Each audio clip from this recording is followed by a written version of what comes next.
Zaia lo definisce uno sgarbo. La manovra del governo sulla sanità penalizza il Veneto a favore di altre regioni poco virtuose.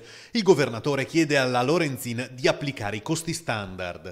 Presidente, è quasi uno sgarbo del governo, l'ennesimo, nei confronti della regione Veneto. Beh, direi proprio di sì, ma soprattutto nei confronti di quei veneti, quei cittadini che si vedono tagliate le prestazioni fondamentali.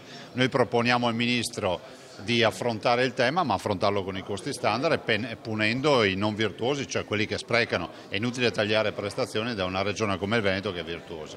Alle critiche sull'azienda zero, al centro del dibattito in queste settimane in regione, Zaia invece risponde così. Significa non aver più 20 uffici tecnici ma averne uno solo, significa non aver più 20 uffici legali ma uno solo, significa ad esempio non fare 20 volte lo stesso concorso per l'assunzione di infermieri e vedere 5.000 persone che si presentano al concorso ma farne uno solo e scorrere la graduatoria. Magari significherà anche non avere più 300 dipendenti che si occupano di informatica ma avere una realtà sola magari che potrebbe averne molti di meno. Per il governatore si tratta dunque di una semplificazione. L'azienda zero non avrà potere di programmazione, precisa Zaia, controbattendo all'opposizione. Non avrà ruolo di programmazione, non avrà ruoli particolari e in capo ovviamente a ULSS cos'è che lasciamo? Lasciamo che i direttori generali si occupino della salute, della sanità, della pianificazione dei servizi nei territori.